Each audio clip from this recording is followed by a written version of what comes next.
let me ask you this. If Malik Willis turns out to be a poor man's Russell Wilson and you passed on him, shame. Having a lot of fun with Dave Burkett's mock draft. If you're watching on YouTube, thanks so much. Please hit that like button and subscribe to Woodward Sports on Twitter. If you hit that like button, it helps us. YouTube kind of promotes videos that are well liked. Yep. There's no question in my mind that we need Malik Willis. I can't. It just gets more powerful every day in my head. Did something happen just now that made you realize that? Not at all. I just I want my quarterback. I want my quarterback.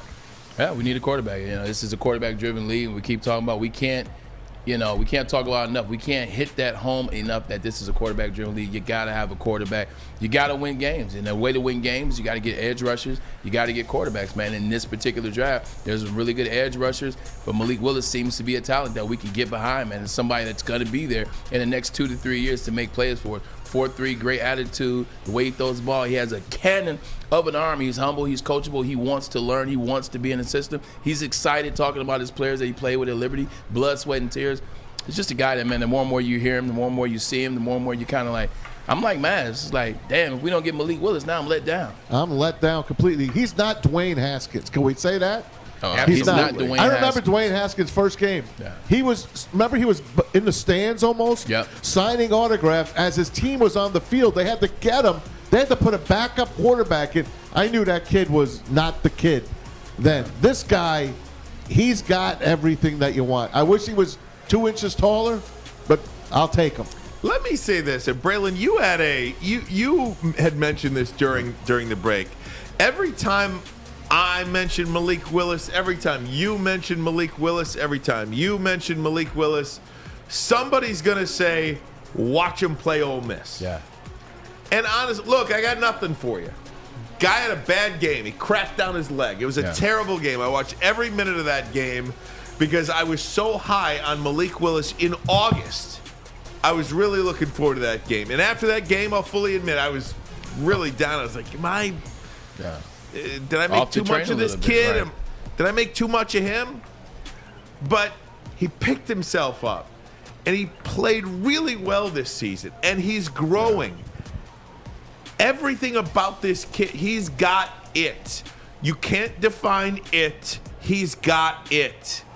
And that's what you need in a quarterback to lead an organization. You need a quarterback where the guys, if Braylon, you can speak to this, are going to run through the wall for you. You don't need Baker Mayfield. You want Tom freaking Brady. Who's the best quarterback in next year's draft? Stroud or Bryce Young. Bryce Young. Who won the Heisman last year? Young. Bryce Young. Did anybody see the Auburn game last year? Yeah, he wasn't great. Did anybody see the Auburn last game? Bryce Young was trash until the last drive of the game and in overtime. He was awful until the last drive of the game in overtime. He's going to be your number 1 pick next year. He's going to be your number 1 pick next year. Everybody has a bad game. You can go down the list of quarterbacks ever drafted first round. Hell, I got it pulled up. I can go down this list, but I don't feel like it. Everybody has a bad game. You're never as good as your best, and you're never as bad as your worst. Malik Willis is a guy, guess what? He's human. Had a bad day, had a bad game. Guess what? Matt Corral, he sucked too that game. Both quarterbacks suck. Guess what? Deal with it, move on. Peyton Manning, I watched him in Tennessee when he was in college in 96, 97. He had some bad games too. You don't think he still wasn't the number 1 overall pick?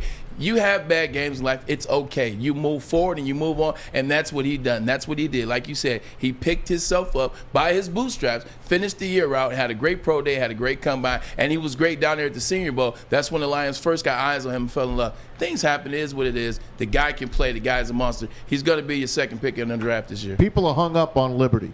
Yeah. If you had any other school's name on it, any Power 5 conference school name on it, they'd be, oh yeah, that's our guy. And honestly, I say the poor kid only got 1 game. Yeah. Right? I mean, that's why everybody pulls out the Ole Miss game, because you only got 1 opportunity. Josh Allen is Wyoming. I rest my case. What about the difference is Malik Willis is 6 foot and went to Liberty. If Malik Willis was 6'5" and at Liberty, nobody would say anything about his talent because he's 6'5". People tend to overlook talent when you see height. Oh, shoot, he's 6'5". Oh, shoot, he's 6'4". You see the way John Elway looked Russell Wilson up and down when he went to the office the other day when he first got there. He looked at Russell like he was a midget. How tall is Russell Wilson? 5'11"? Russell Wilson you can't say midget anymore, Bray. That's the way he looked at him was like it was an Oompa Loompa or something. And he's not. He's a Super Bowl winning quarterback. People get hung up on the height thing. You better pay attention to the skill as opposed to the height. It's a great comparison, Bray. Russell Wilson, in terms of the build. Russell Wilson, would you take Russell Wilson if you got to redraft the, what draft was that? The 2012 draft? Would you take Russell Wilson, or would you be scared that he was 5'11"? Pete Carroll knows. Pete Carroll knows. But he won. And that's the thing. With a quarterback, what I pay attention to, I pay attention to how you lead. I pay attention to how you deal with times of adversity. Also, do you win? Russell Wilson won the ACC when he was at North Carolina State. They wouldn't let him play baseball last year, so he said, appreciate it, thank you for the opportunity. He went to Wisconsin. Guess what he did at Wisconsin? He won the Big Ten, beat Ohio State in the Big Ten championship. So when you win, it doesn't matter, man. Are you a leader? Do you have the skill? Can you deal with adversity? And do you win? He's a winner. Point blank, period. And can the Lions afford to pass on him? And that's a legitimate question, too. I mean, if you go back through the years on who the Detroit Lions passed on, most recently, of course, Tua Tagovailoa and Justin Herbert. I mean, those two names, and you may not like Tua, you may think he's trash, whatever. He's a winning quarterback. Justin Fields, Mac Jones.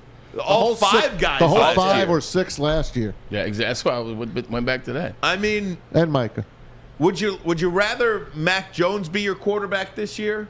Would you like Josh Fields to be your quarterback? Would you have preferred Lamar Jackson to be your quarterback? What's his Patrick height? Mahomes. How tall is Lamar? 6'3". 6'3". Let me find out. So he's right now. bigger than Malik. Yeah. 6'3". But I think the Russell Wilson's a great comparison. Yeah, it is. He's a pretty decent player in the NFL, I'd say. Yeah, he's pretty good. Throws a hell of a deep ball. Like Malik throws a hell of a deep ball. Can run. They both can run. 6'2". But don't look to run. Look at the Lions line. 6'2". We're not bringing him into a team that doesn't have an offensive line to protect him. We're bringing him in. He's behind a top 5 offensive line. Let me ask you this. If Malik Willis turns out to be a poor man's Russell Wilson, and you passed on him, shame. How many Sound more like Game of Thrones? How many more guys can you pass on? You'll pass up half the league at that point. Also, I think the situation is this. The situation is this. If Malik Willis turns out to be a player, and let's say whoever they take doesn't, then you automatically lose the credibility that we gave you. We gave you credit to be able to spot talent. We gave you the credit because of your 2021 draft. We gave you that credit. You pass on Malik. Malik turns out to be a player for the Pittsburgh Steelers and takes them to a divisional title, et cetera, et cetera.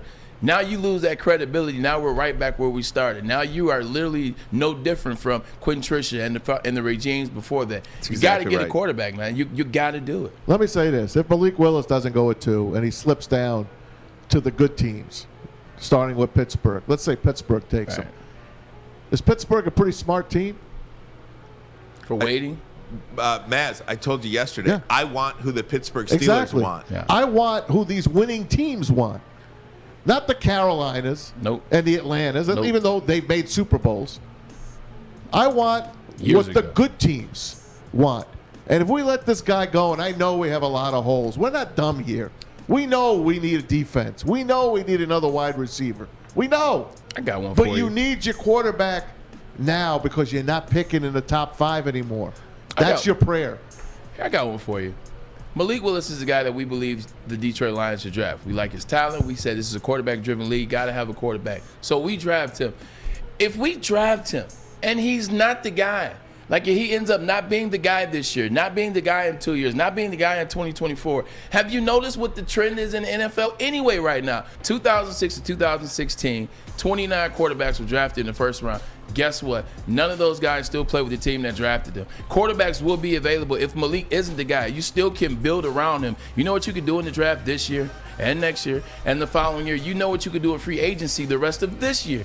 next year, the following year. You can build the team up around Malik Willis, and then when you're ready, when you know that he's not the guy, when Jared Goff is long gone and we're not looking at his girlfriend in the yellow bathing suit anymore, now you can get a quarterback who's coming out of a rookie deal. Now you can get a quarterback who's no longer happy with the team that he's on, just like the quarterbacks that you're seeing now with Russell Wilson and these quarterbacks. You're seeing the trend. Pay attention. Drafting Malik Willis is not going to hurt you, I promise.